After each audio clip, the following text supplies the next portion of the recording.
What's up, everybody? It's another podcast of Will's Take on Sports. I'm the host, Will Walker. Going to be joined by my friends very shortly. This podcast I'm doing because I really just wanted to talk about some things in regards to what Adam Silver said yesterday in regards to players should not request trades. I don't understand that. To me, I'm lost on that. I'm dumbfounded on that because if a owner can trade a player at any time, no matter when he signs that contract, what makes it so egregious when a player requests a trade, whether he's got 3 years left on a contract, whether he's got 2 years left on a contract? It doesn't matter because owners at any point, they can get rid of these players. So what's the difference in there is no loyalty in sports. I entitled this podcast today, July 10th, Loyalty. And there is none. Russell Westbrook stayed loyal to the Oklahoma City Thunder, and they're getting ready to bounce his butt up out of there. He stayed when KD left. He stayed now, by and his then demand now. By his demand, he asked for it. You don't leave he that did. out. He asked for it. Yeah, he did. Okay. Yeah, right. He did. So now he, you know what I'm saying, they're saying, I heard this narrative, should he be, is there any loyalty or, now look how they're doing him and he stayed loyal. See, Russell Westbrook got to understand something about anytime when you're in a business and you're not a owner. An owner can do whatever they want to at any point. You know what I'm saying? No matter what the situation is, whether they're happy with your production or not, an owner can do whatever they choose to do. And that is exactly what this particular situation says. Yes, Paul George, he signed that big deal last summer, but they didn't perform to his liking or his ability this year. So he agreed to make the move to go ahead and send Paul George to the Clippers. Now, he got back a whole heap of stuff for a lot of players and some picks, 2 players and some picks for Paul George. But at the end of the day, he still moved him. So that's why I don't understand this narrative of, well, Russell Westbrook showed loyalty and should OKC be loyal to him. Heck no. And he shouldn't be loyal to OKC. He should say, look, okay, you on a rebuild mode. I'm getting to the latter part of my career. I don't want to rebuild. Now, what I want to ask these 2 gentlemen, I'm joined by Zach and Lou. I want to know from you guys, what should a player do in an instance right now of like Westbrook? Let's just say it's any player in the NBA. Should he stay loyal to the team and try to do the rebuild, or should he be able to say, hey, you know what? I did my time here. It's time for me to move on. I want to get you guys' thoughts. Go ahead, Mr. Lou. Well, I mean, there's 2 ways to look at it. You know, like you said, one, to help rebuild the team and see what else I can do. But there's the other factor, like, well, I'm not really doing well. I've done my time here. I want to go to a team that's going to be a contender for the playoffs. You know, because, like, you know, say you're on, like, I hate to say the Knicks, but the Knicks haven't done anything since, like, 2002. And every time somebody gets in there, they wind up getting hurt or whatever. And when they do recover and get back, like, no, I think I got to bolt out of here. So, you know, it really depends on the player himself. As the old song goes, should I stay or should I go? That is so correct. All right, Zach, what you got? See, I'm 50-50 on it for the simple fact, you know, there's part of me saying, Will, I know you're going to hate this. You're getting paid. That's okay. It's your job. So, no, here's the thing. When you sign a contract, I guess in my mind, you're supposed to, you know what you were signing, okay? So get as much as you can, honor your contract. Mm-hmm. Now, once the contract is done, you can't tell me where to go then. But I always believe that a player should honor the contract that they signed, okay? Mm-hmm. And as far as you asking for more money on that, you should, you know, sorry, you should have gotten as much money as you can. I'm a person, you should honor your contract. Now, once that contract, whether it be 2 years, 3 years, once it's up, then we're going to negotiate again and go from there. But I believe a player should honor their contract. So what do you think about what Paul George did? I mean, he still got 3 years left. He only spent 1 year into the contract at his time in OKC. So what is your thoughts about what he did? Because he basically forced his way out of OKC. He did force his way. See, here's the bad part about it. I don't keep you around for the simple fact I don't need a disgruntled worker, you know, on my job site. I don't need you spewing your poison to other players, or you're not doing what you're supposed to do because it's going to be clear you're not playing to the best of your ability anyway. Okay. Now, I don't know. There should be some sort of, as an owner, you put a clause in there. If hey, if you're not doing your best, then we can dock your pay X Y Z. Okay, I don't know who determines that. I don't know the parameters for that. And you're right. So that's the only problem. Unfortunately, you signed the contract, but you could malinger. You could do this. You could do that. Okay, to get out of it. So no, he forced his way out. So he did what's best for him. Now, as you always say, you're on the side for the players, and I believe that. Get as much money as you can. From once you sign that contract, you're supposed to honor that contract. Just honor your contract. Then you're with Adam Silver. That's what you're with Adam Silver in his regard that you Yeah. he doesn't want to see this become a precedent where guys are forcing trades and they got so many years left on their contract. So that's basically what you're saying is what he said yesterday. So you're in agreement with him. I am. If that's the case, then yes, I am. That's interesting because here's the thing. I am. But here's the thing. If Russell Westbrook, let's just say one more year went. Let's say Paul George didn't ask for a trade, Lou. He didn't ask for a trade. They go one more year. They get bounced out of the first round. They got over almost $200 million committed into two players. Not by a year, but for the total span of the contract. And the owner says, hey, you know what? We're not performing up to the amount I'm paying. We're not performing up to that dollar amount. We're not getting out of the first round, and he trade him. Why shouldn't a player have that power, Lou, and go against what Adam Silver is saying? Hey, don't force players shouldn't be demanding their way out of contract. I happen to agree with that. I mean, they're doing their best, but it's more like you're giving up on them. And I think the players should have something to say about it. Especially when you sign a contract, I mean, it should be honored, and you're forcing them out because they didn't live up to, championship caliber. But give the guys a break. I mean, they're doing what they can. And everybody can't win the championship, and that's the thing I think that is lost on everybody. Everyone can't win a title. Russell Westbrook has had a sensational career. If you're asking me. Because he did get to an NBA Finals. It's not his fault. Yeah, that's right. He did get there. It's not his fault that they didn't want to pay James Harden. And I don't like this narrative that, James Harden left him. No, James Harden wanted to start. And they didn't give him that opportunity in OKC. So that's why he wanted out. Right. It had nothing to do with Russell Westbrook. Kevin Durant lied to him, according to reports. Kevin Durant said, hey, he was like, look, he told these guys one day that he was going to be there, and then they find out via text message or the news that, he decided to go to Golden State. So, and then Paul George in the creep of the night or, behind Russ's back, he pledged his allegiance to him last year, and he was like, you know what, I don't want to do it. I still don't see that as a problem with Russell. But I don't see it as a problem with Russell Westbrook. That's what I'm saying, Lou. I just don't. Everybody keeps saying, why don't people want to play with Russ? I think Russ is a good player. Now, Zach and I had this conversation before the show started in regard to should the Miami Heat make the trade. And I see it like this. The NBA is wide open. You put two guys like that, two guys that are hard-working players. They're very good defenders. They're going to give you everything they got. Give them a shot. Maybe they got a shot. I don't know. Nobody knows what's going to happen next year. Everybody with all these signings the Lakers have done, everybody's on the Lakers bandwagon, and that's fine. I get it. LeBron, he moves the needle, so I get it. Yeah, but they need more than just LeBron. But everybody's saying the guys that they signed, Lou, the Avery Bradleys, the Danny Greens, the DeMarcus Cousins, Jared Dudley, and all these guys, JaVale McGee, Rajon Rondo, and then they still got Kyle Kuzma to go with Anthony Davis and LeBron James, and everybody's saying, well, that's a team that can be able to win it. And I'm saying, well, wait a second. But they're not favorites. I don't think they're favorites. If you ask me, some actually the experts say they were the favorite. That's what to me, they're not though. I'm not saying they're the favorite. It's those clowns from the Vegas books. Yes. But that's to make money. Their thing is to draw you in, though. Yeah, their thing is to get as many suckers in as they possibly can and make it worth your while. And I don't buy that.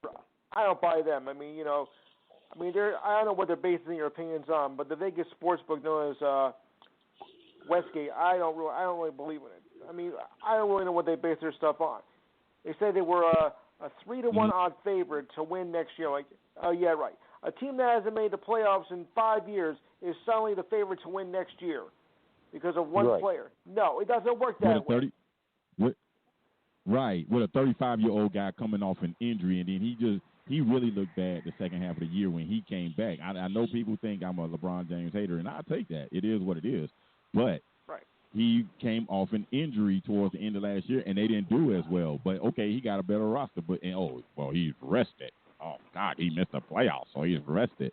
I still don't think that they're the favorite. I like the Clippers. I like the Jazz. I still say the Nuggets need some love. I still like Houston, and they didn't even do anything.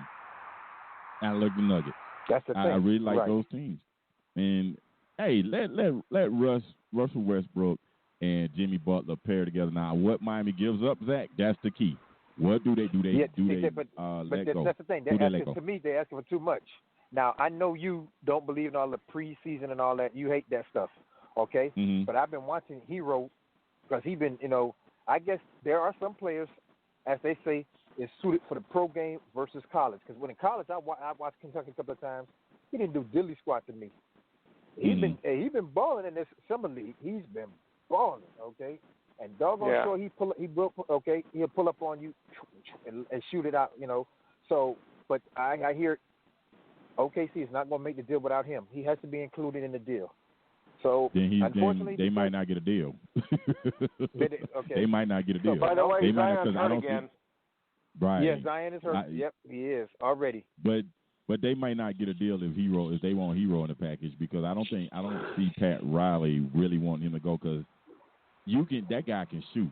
It's hard to get a dead-eye shooter in the league. There's very few of those guys. There's a lot of guys that can shoot, but dead-eye shooters are hard to come by. Right. And that's why he passed up so many athletic or true, quote-unquote, just pure ballers or hoopers versus this pure shooter. I think he was the second best shooter in the NCAA, per whatever they used to grade them. So, Pat was like, wait a minute, we're going to get this shooter, and you're right. They need a shooter, they got one. And see, OKC is really in a desperate situation anyway, because really, you're going to run it back with Russ, and because of Russ's contract, you're going to have a hard time moving him. You can't move him to Houston because you can't pair Russ, Chris Paul, and James Harden together because of the contract. Only team, a few teams, Dallas, maybe San Antonio, and the New York Knicks. But Russ he's going to be basically he's going to be basically by himself in New York like he is in OKC. So I don't see Russ agreeing with that unless he just really wants to play in New York. That's the only thing. That's the only way. That's the only way I see it, unless he just really wants to play in New York. And that I just don't see that move. But I guess I can see it if New York is creating some time. Luke, what is the deal? Why is the Knicks signing so many forwards? Okay, now Marcus Morris may be going there. They already got Bobby Portis. Right. They signed Julius Randle. That's a joke. And Mills and Perry got everybody loved them. Everybody was in love with Mills and Perry. Everybody was. And now you got to look at what are you guys doing? Who's gonna play center? Who's gonna play the three? Yeah. You got nothing but guys that can play the power forward. So who's gonna play the three position? That's my question. And even that, Morris is and what has Portis done? I mean, what Portis do for Chicago? Nothing. What's he gonna do here? Right. But maybe they feel like they give him starter minutes. Maybe if they give him starter minutes, maybe that'll be the difference. I don't know. I don't know. I don't think it's gonna matter much. It's not gonna matter. My whole thing about Bobby Portis and Julius Randle, I like Julius Randle, but again, what do you think about what R.J. Barrett's been doing, Luke? If you've been following the NBA Summer League, he's been struggling. I mean, I watched him last night. Yes. Yeah. Yes, he has. He has been a struggle. He that does. Well, 18. I mean, what do you expect much stuff from the Summer League? I mean, it's a lot. They're rookies, and they're gonna make mistakes. It doesn't really matter much right now, but, wait to see what happens when the regular season begins. I mean, at least he's not getting hurt like Zion, constantly. And I'm glad the Knicks didn't take him, because for all we know, he could be another Porzingis. He'll come out of the gate in the first couple of games riding high, and then he'll get injured, and then the season just crashes and burns. Good point. Well, for I understand, it's his conditioning. He, he got away. He didn't have to do anything at Duke. Okay, they didn't care, just show up, play. But now, NBA, you know, that's one thing about the Miami Heat. When you play for Pat Riley, you have to be in shape. Okay, you better be in shape. So he has to be conditioned. They need to get him I was told they need to get him a nutritionist and a trainer. Okay, all that stuff he like to eat pizza, McDonald's, he got to cut that out. He is going to have to change his body. Cooking? I mean, he had to say it. No, he got to eat mama cooking along. Got to get him a nutritionist. Well, that's once maybe, you know, every blue moon. But he's really going to have to get his nutrition and get a trainer. Get it, you know, he get a trainer and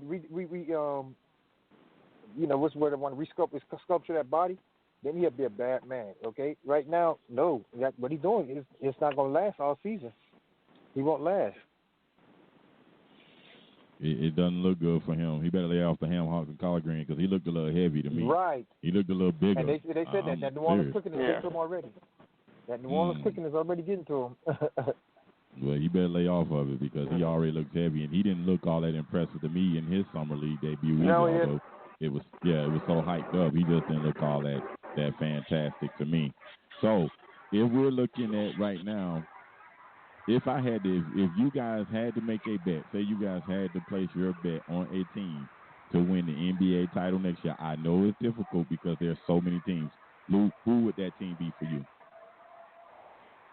You mean to take it all next year? I'll take it all next year. No conference. Take it all next year. Who would take it all next year?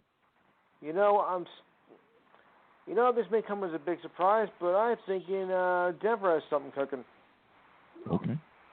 I respect that. I like Denver too. I think they got a work in progress. But now here's I think the big joke of the week. They're saying that, you know, with all the trades that go on, they say that the Warriors won't make the playoffs next year. Look, I don't think they win a championship next year, but to say they won't make the playoffs, that's a little bit absurd. That's me.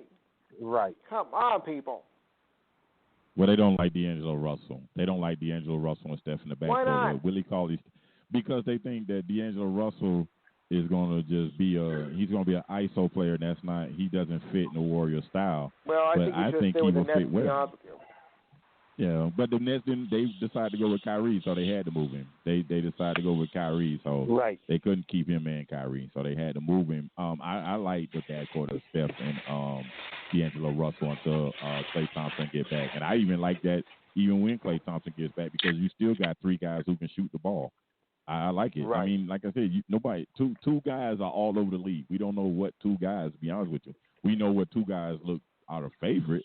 I mean, what two guy pairings are the favorite, but it's so wide open. So Zach, that's my same question to you. If I pressed you today, who you would predict to be the NBA champion? What team would that be for next season?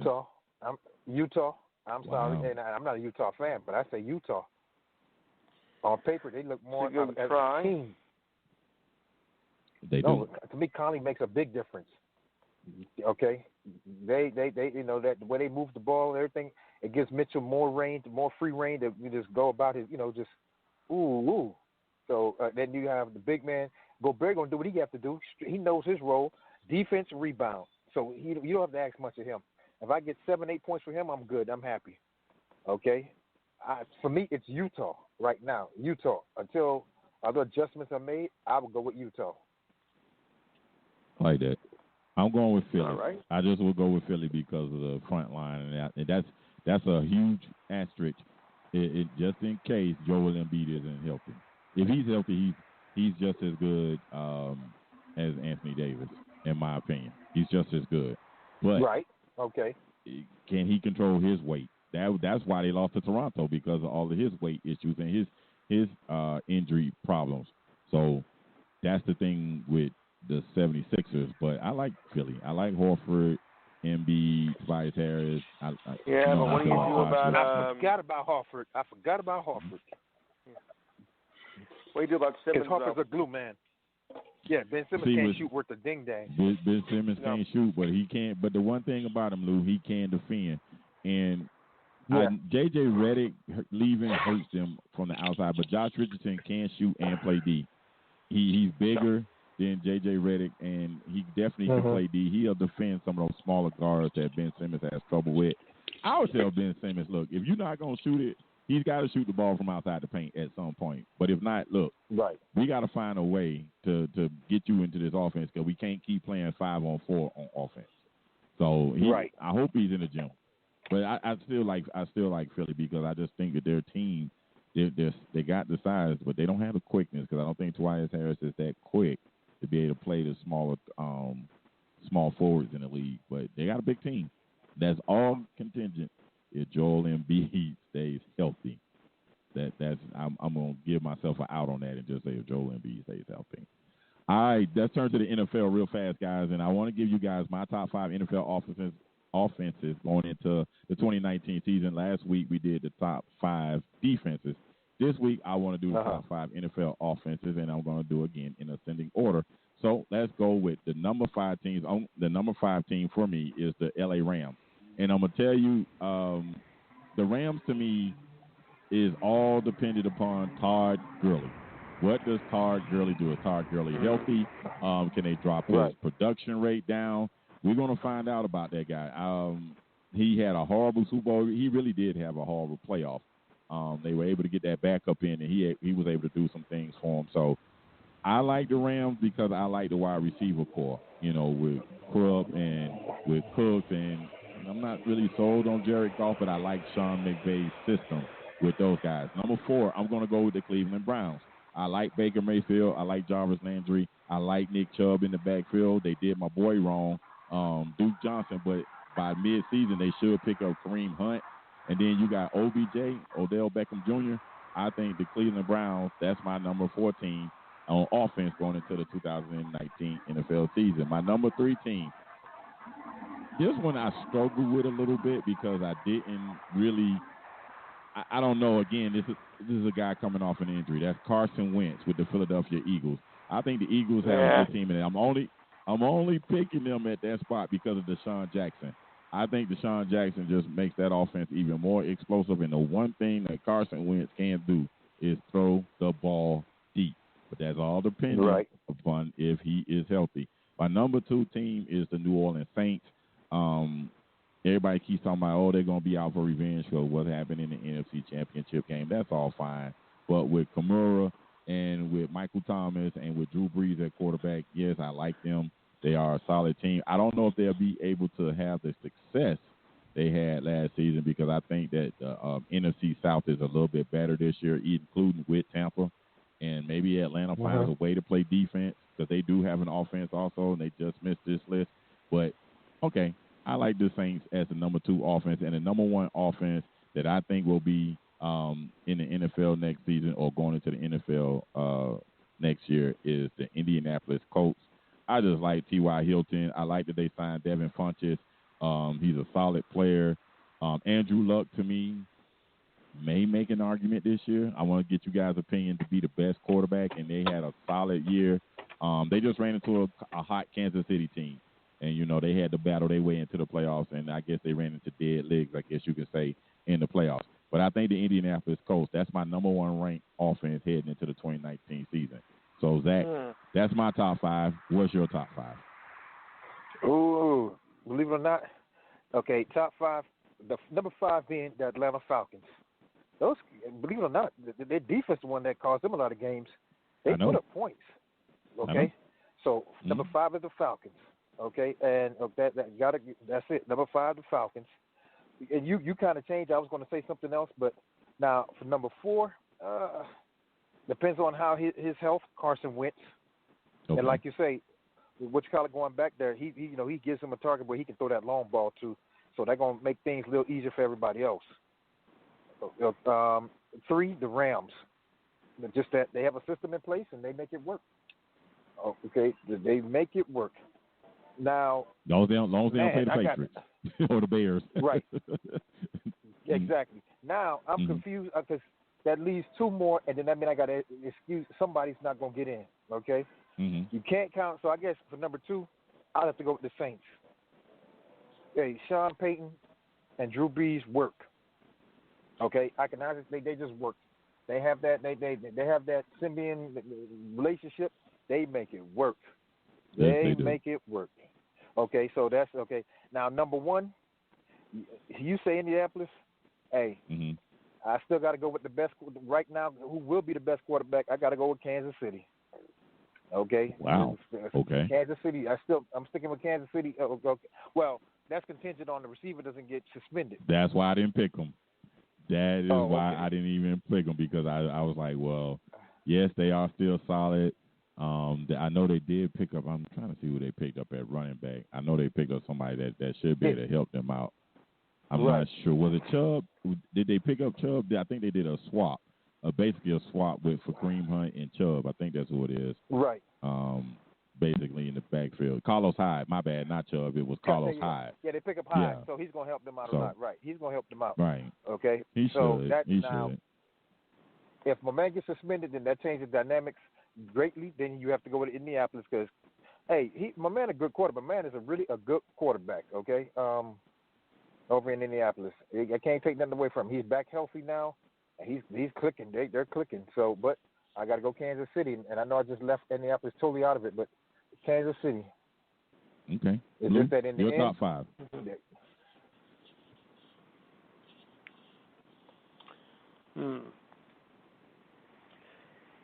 Top five. That's a tough one, but I think Cleveland does have something going though. But I think Cleveland's just being a little bit overrated. Thinking they're gonna all of a sudden win a division title this year. I mean, they'll be good, but I don't think they'll be that good. So I'll put them though at number 5. Okay. I think I'll have to go with number 4. That's a tough one. I like to see the Jets move up. I think maybe they got something going. If Darnold can get past his mistakes, I think maybe they can move it up. So I'll put them at number 4. That's a capital IF with Darnold. Yeah, that's a capital IF with Darnold. I know. I think they were at the bottom. Yeah. They were at the bottom last year, but okay, I respect your opinion. Oh my goodness, that's a jump. Thank you. I know it's a bold prediction. It is. That's what I'm talking very about. bold. There you go. Yeah. Yes. Mm-hmm. Chiefs, I'll go with number 3. Okay. Dallas, I'm going to go number 2. I think they got something brewing here. I think they're going to win the NFC East. Okay. Okay. Over Philly. You're picking Dallas over Philly? 10-1. Okay. Oh, no problem. Especially if their depending on their quarterback situation, because they went from being Super Bowl champs, just a few years ago, and I think they're right back down the going of the deep end here. Okay. I don't know about Philly with that right now, so pardon me for that. That's okay. And it's your opinion. Depending on what number 1, I got to really think about that one. Mm-hmm. I'm not saying the Patriots forget. I think their run is done, at least for now. Mhm. Yeah, because thanks to the Gronkinator retiring, thank goodness. I mean, I think that's gonna put a dent with them. Time's out. He didn't say the best team. He said the best offense, because you could have the number 1 offense and still don't win a game. Because now I'm jumping the gun because I'm not a Patriots fan, but I still think they're one of the best teams overall. Okay, well, Belichick, as long as you got Belichick, use. I hate to say it. Yeah, you might. Yeah, you could be right though about that. And I think I'm gonna go on a limb here, and I'm gonna say Denver. Wow. Okay. Shocked with that good one. Offense. Is Case Keenum still a quarterback there? Is Case Keenum still the quarterback? He's still the quarterback. So you got faith in Case Keenum. I do. Okay. What about the rest of that offense, though? But what about the rest of that offense? What do you think about the rest of their I think they're fine. I think their offensive front is gonna hold up well. I love their defense. I'm not going not love the defense. Their defense is nice. I'm not really sold on their offense, but I respect that. So if I'm asking you guys, who's the best quarterback in the NFL right now?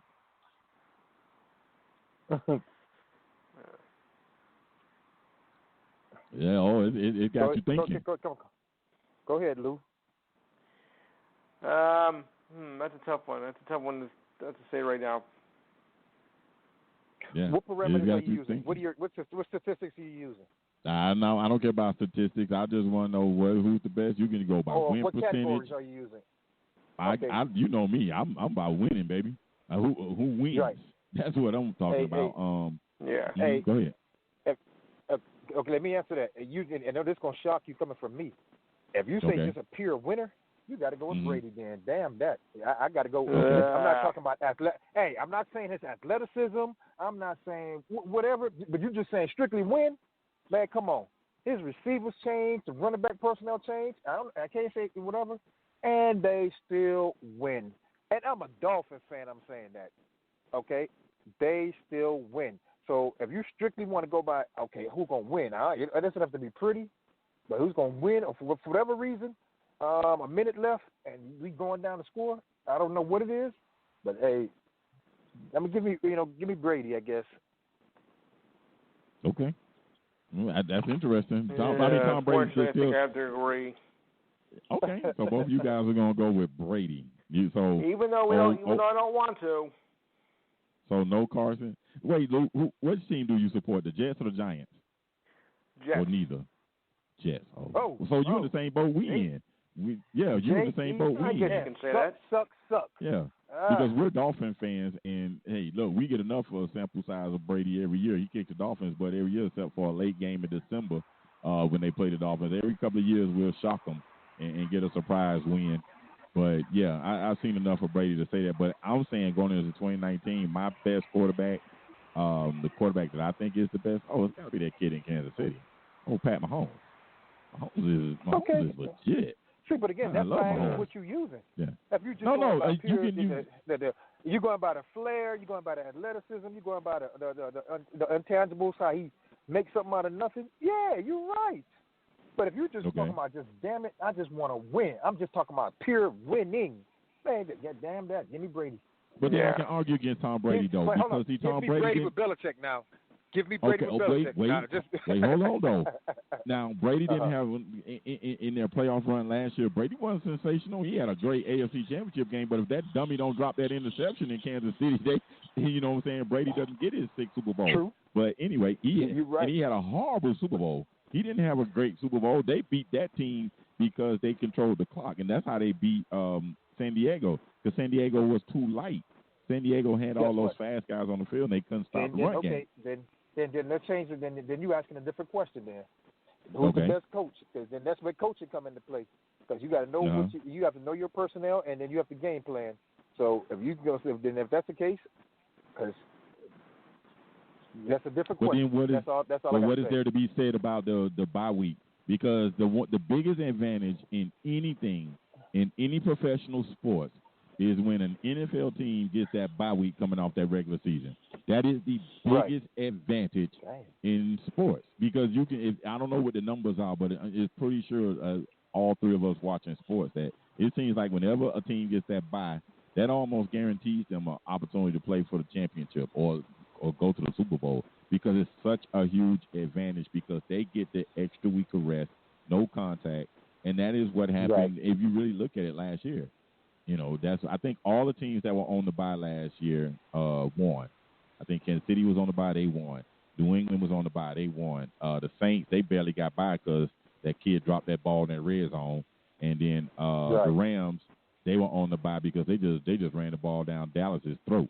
So, yeah, if you get the bye, that is the biggest advantage besides the NCAA tournament, and when the one place is 16 if you're not Virginia the year before in 17. Because that was crazy what happened to them. But in 18 rather, not 17, in 18. But so you want to change your answer, or you want to stick with Tom Brady? So right now I'm sticking with my answer, man. I'm not gonna flip flop. I'm gonna stick with my answer, okay? I mean, that's no problem. I mean, Brady has the resume to say that he's the best quarterback. I just think that old Patrick Mahomes got it. You know, that dude got not just the flair, the intangibles. He has the arm strength. I mean, he has it all. He's Aaron Rodgers faster. If you look at it, he has a lot of mix of a lot of guys in his game. That's how I look at Patrick Mahomes. Definitely. But his offense, man, we're gonna find out how good he is if that kid gets suspended. Did he hit that girl or did he beat his child? What is the story with him? Because it's beating a child. It's about beating a child. It's about beating his child. Okay.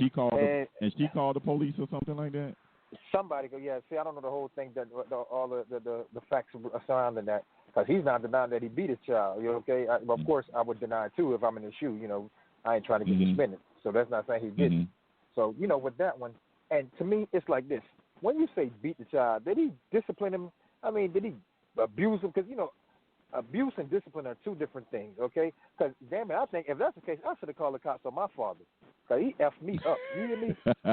My father didn't play that. He would take my okay. He would F me up. Man, yes, please. Mine too.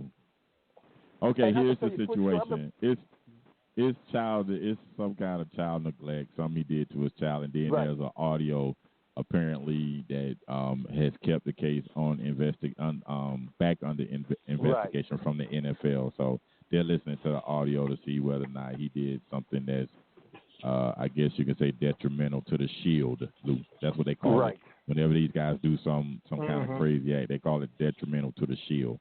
That is so crazy to me. But I still say Patrick Mahomes. And with that being said, all right, since we're talking about a wide receiver, I want to know who's the best wide receiver in the NFL, Lou. Who do you think it is?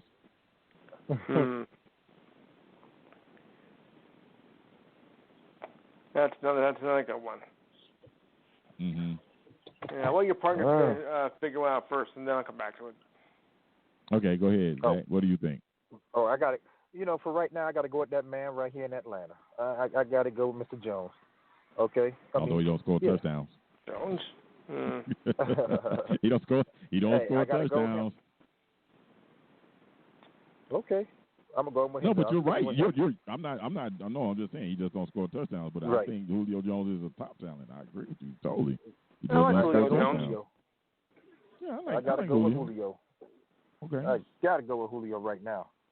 You want me to give mine, Lou, or you still thinking?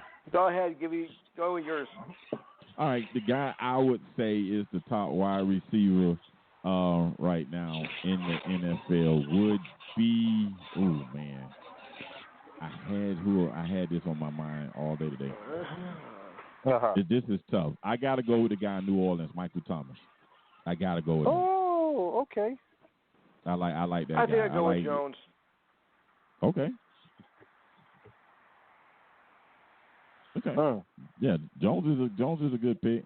I mean, I can't argue with Jones except that he don't score touchdowns. I like Thomas. He scores touchdowns. He catches passes. But there's other guys that you can make an argument for. Of course, if OBJ is healthy, of course, him.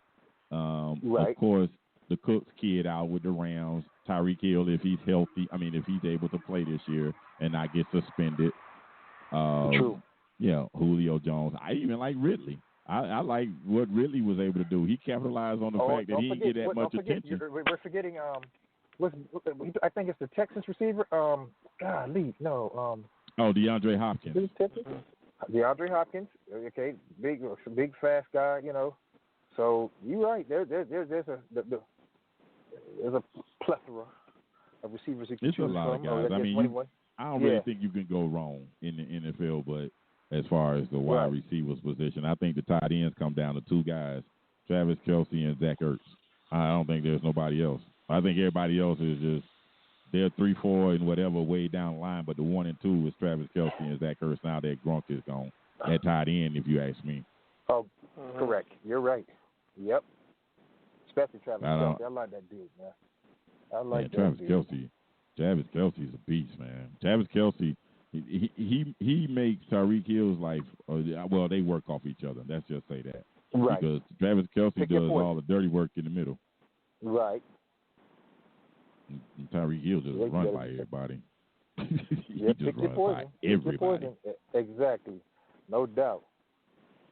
I mean, any quarterback needs a top, definitely a top wide receiver. But shoot, that dog on Tyreek Hill, man, what he was doing last year was ridiculous. I mean, he was just running by dudes. That game they played against the Rams on that Monday night when both those offenses was running up and down the field, they had no answer for that guy. The Rams had no answer. I don't care what Wade Phillips did. He had no answer for him. Exactly. He even tried to double cover him, and the dude still was running by those guys. Like, good grief. How fast is he? Can't teach him. Can't teach speed. Cannot teach. Can't So who's teach the speed. best running back? Ezekiel Elliott? Yes. What about Le'Veon Bell? What about Le'Veon Bell bouncing back this Close year? second. I can't rate Le'Veon. He didn't play last year, so I don't know what he has in the tank right now. If he played and did the same thing, he would be number one. Okay, because and that's the thing. That's a good factor. Because like for years, believe it or not, I like Emmitt Smith, but to me the greatest running back would be Barry, because Barry didn't have Emmitt's line. Okay, so imagine Barry Sanders behind Emmitt Smith's line. He'd have averaged 2,000 yards a season. That's what would have happened with him. He'd have averaged 2,000 yards a season, man.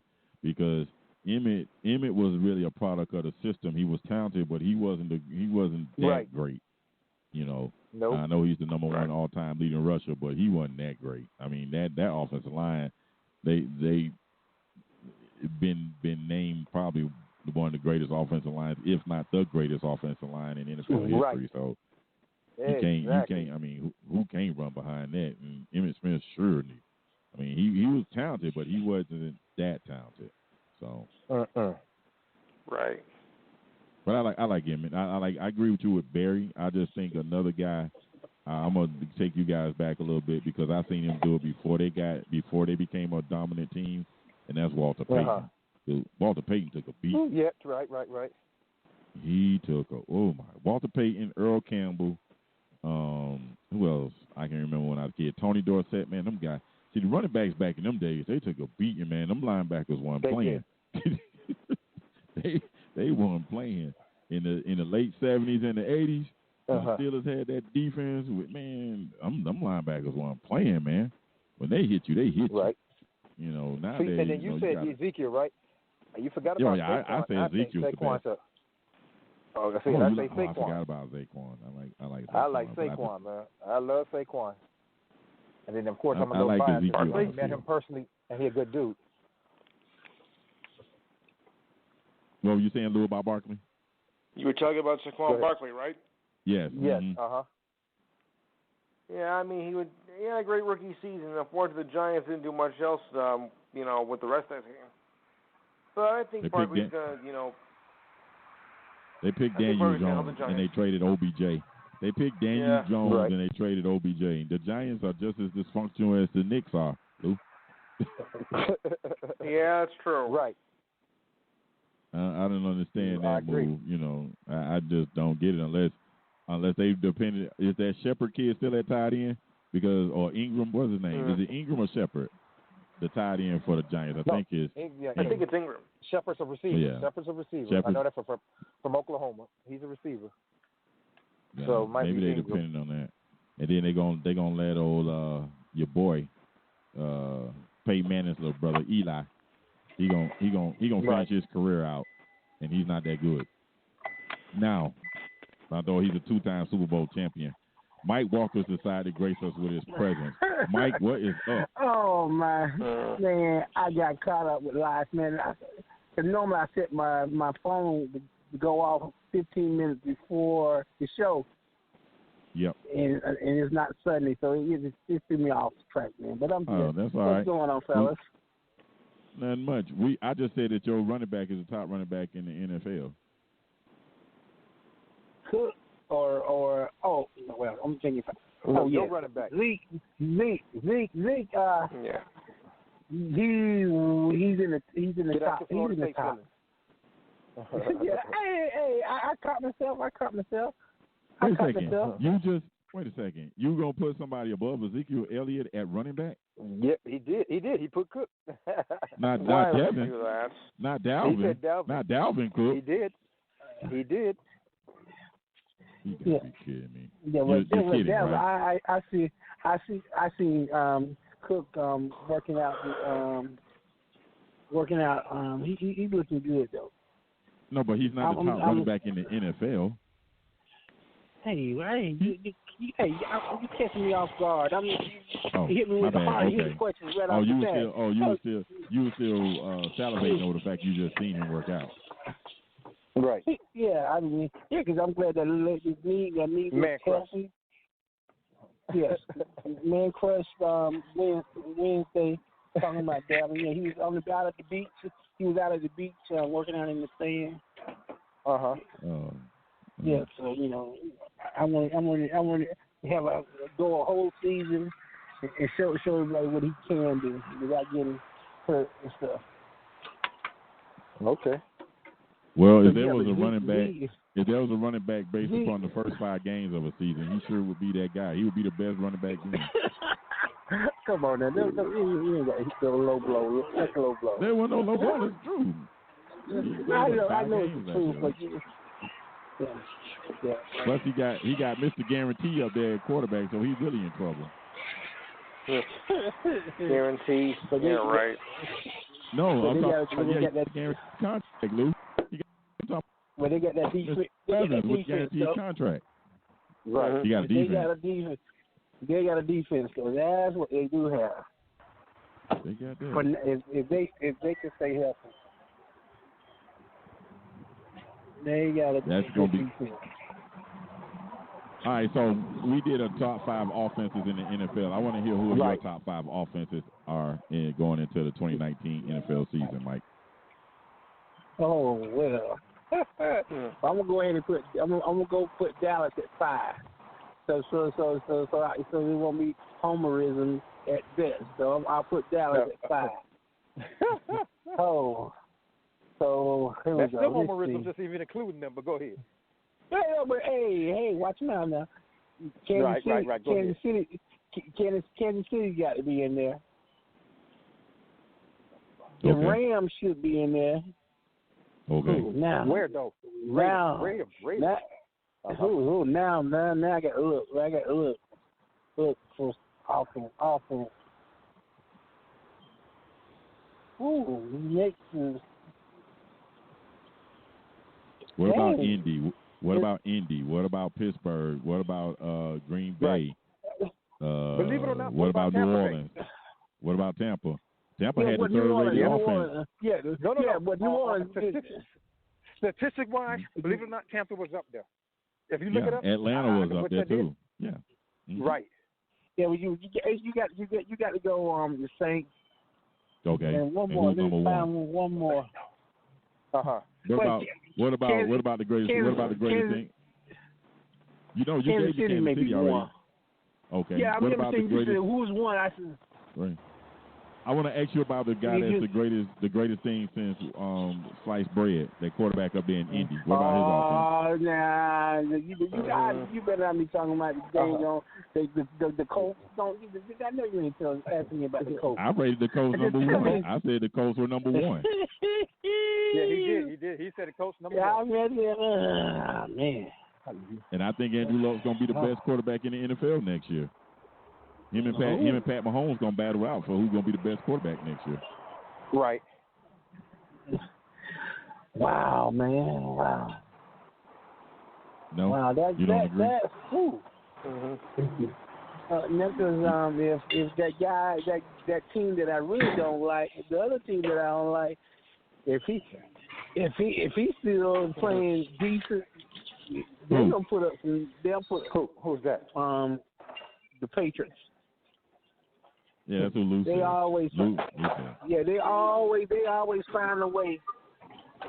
They always find a way. Yeah, but they don't have no offensive talent besides Sony Michel and. They never have no, but they find a way. Okay, right. I'm not mad at you. That's your opinion. All right, who's the best quarterback in the league, Mike? The best quarterback in the league. It's gonna be out of Aaron Rodgers and Tom Brady, with neither one of them I really care for. Can put them in a wet paper sack and shake it out, and just whichever one fall out first. Yeah, whichever one fall out. because I think that's how it goes. You got Tom Brady and him. Then you got you might can put New Orleans quarterback up there with him. Yeah, all three of y'all did not mention Patrick Mahomes. All three of y'all did not mention Patrick. So all three of y'all think Patrick Mahomes was a one-year wonder? No. He's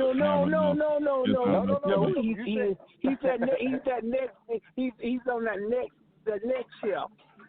I don't want him on the next shelf. I want him to be the best quarterback in the NFL right now. I think he's the best in the league right now. Okay. Okay. I mean, I'm not gonna argue down and say no. That's just crazy. No, I can't do that. Right.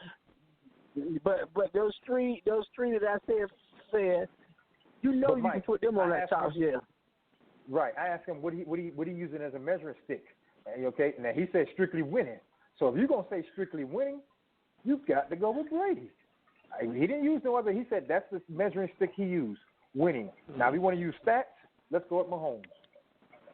Right.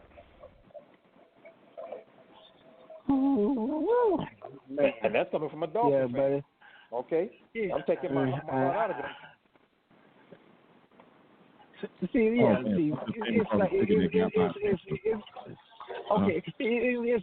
It's like four shelves for me in football.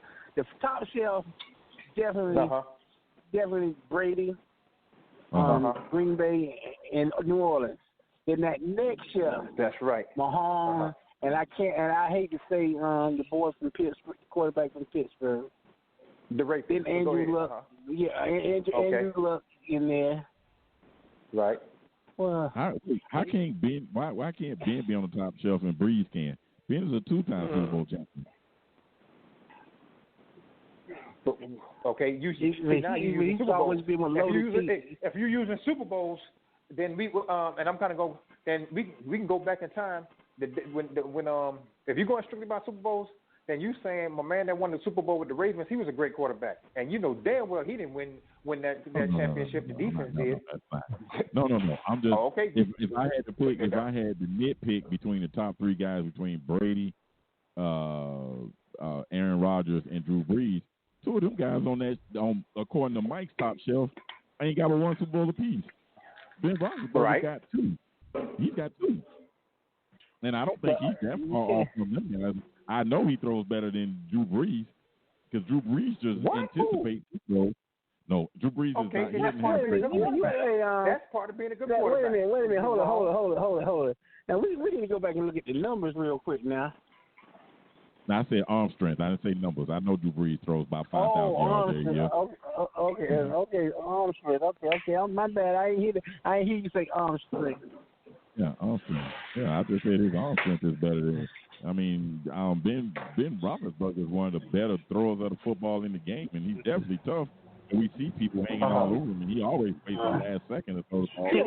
He's strong. Antonio Brown said about him. No matter what Antonio Brown said about him, that's how Antonio Brown feels about it. But if you're looking at Ben Roethlisberger, his talent, the man's talented. I don't care what he did off the field. I mean, it didn't. It is what it is. But I still put him on the second shelf, though. I mean, being on the second shelf ain't bad. Yeah, second shelf ain't bad. It is to the women's. He ain't on the shelf for Tannehill. Okay. Hey, speaking of he ain't on the shelf. No, he's not even on the floor. Tannehill ain't even on the shelf. You are right. He's supposed to be. He's supposed to be in the wide receiver room. He's in the wide receiver room, not quarterback. I guess equal pay.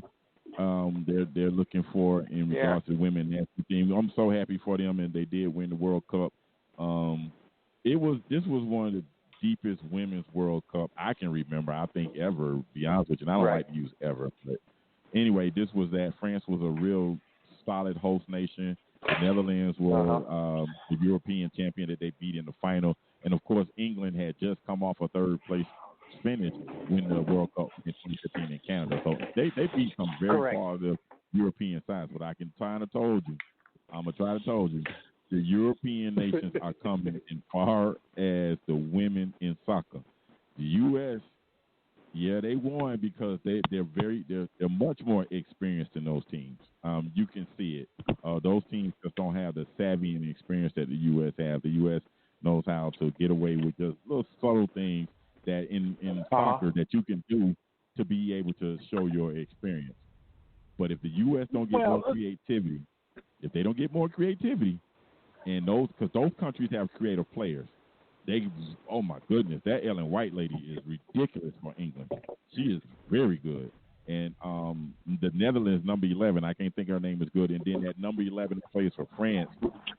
I've never seen a woman play football like that with that type of speed. I mean, that girl's unbelievable. The U.S. better find a way to get creative, because if they don't, they're going to get left behind, because the European countries are coming. And if the South American countries get they can find a couple of girls that can rival what their men do, they're coming. So the U.S. better evolve. They're not going to always be, the more experienced teams, because those countries are starting to do better in regards to what they put on the field for women. Until you beat me, until you can beat him, so what? Until then, we on top. That's what I'm saying. We're going to keep it like that. Well, let me ask you a question. But I thought those other countries were ahead of the United States in soccer. Exactly. That's what I was told. No. I mean, no way. No, the only other country that can rival the U.S. in soccer is Germany. And Germany, this cycle of their players is just not that good right now. They're good. I mean, Germany usually has great girls. They usually have girls that can rival the U.S.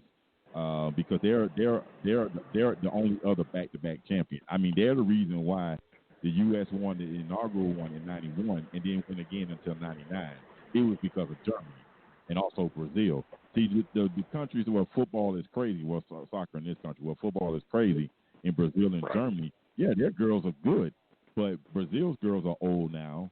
They got to find a new crop of girls that can come up and challenge the U.S. And in Germany, their girls just need experience, but they just don't have that one lady that just really can, strike fear. Yeah. Like Megan Rapinoe is good, and I get why she got so much pub, and a lot of that had to do with her battle with Donald Trump.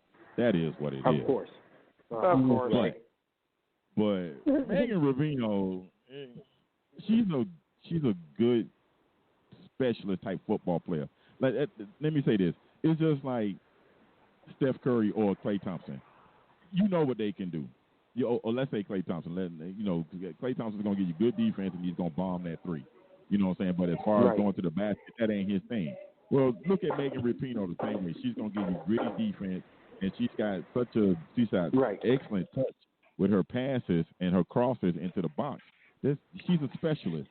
She's not the best player on that team. The best player on that team is Tobin Heath. Tobin Heath, oh my goodness, she is unreal, but she doesn't get the pub because she's quiet, and it's the same thing with the young lady. And I'm happy that she scored. That little short girl that scored that second goal, I can't think of her name right now. But she's really good. I mean, they got some girls that are really skilled, and including the baby doll up front, number 13, Alex Morgan. Everybody loves her, So, but the U.S., they're not the best. They're not the most skillful team. They're the best team. They're the best group that plays as a team, but France was skilled. Man, France is ridiculous. Yeah. That game, I thought they would beat the U.S. at home. Well, let me ask the question then. Why are our women so good and our men not? Because our best athletes I've been trying to do that for years. Because our best athletes don't play soccer. Our best athletes don't play soccer. All our best athletes are out there with shoulder pads on, or they up there dunking. See, in those countries, their best athletes play football or soccer. Paul Pogba is 6'3", almost 220 pounds. He plays soccer for France. When you go down to Brazil, Neymar's probably just as fast as Deshaun Jackson that's playing wide receiver for the Philadelphia Eagles. He plays soccer. See, our best athletes don't play soccer. That's why we can't compete with those teams. That's the reason. Okay, I wondered that. We will until we get one of those football guys to play soccer. One of them 4-1, one of them 4-2 guys. to play soccer, we'll be able to compete. Off to work I go, fellas. Later. All right. Be easy. Have a great day, man. All right. Yeah, until we get that Mike and until we get that Lou, hey, it won't. The U.S. will not. And we lost to Mexico, and that wasn't even their best team. That's not even their best team. You know, the Mexicans exposed the U.S. in a way that they're going to always expose the U.S. because they put a ton of pressure on the United States. The United States don't have creative dribblers. The only creative dribbler that we have is Michael Bradley. And, Mike, I think you can outrun Michael Bradley. Yeah, that ain't saying much. On that note, fellas, I must go. We'll talk again. All right, be easy. Have a great one, Lou. All right, Mr. Mike Walker, I thank you for so much for giving me your time. I thank these guys for also giving me their time. That is it. That is 60 minutes. I just want to let everybody know we will be back August 4th. August 4th, we're going to take a couple of weeks off and get ready to rejuvenate it, get ready for the football season. I'm pretty sure by the end, all the NBA stuff will be done. It will be over with, and everybody will get ready for the NFL because that'll be the week of the Hall of Fame game. So everybody will turn their attention to the NFL. I want to thank you guys so much for taking the opportunity and to download and listen. Follow us on Twitter and Instagram at WWS_Sports Show. Have any questions or comments, or if you'd like to be a guest like Lou sent me an email and I said, hey, you can just join me. It's no big deal. You just come on and give your opinion. Anyway, the email address is willwalkershow@yahoo.com. So I really appreciate it. Mike, you be safe, man. Have a good one. I'll be getting with you this weekend. I'll holler at you. Yes, sir. I gotta plan my trip to Atlanta. I'm looking forward to it. Listen, hey, say a prayer for somebody because prayer changes things. I will holler. Y'all be safe. Be easy. See you in August.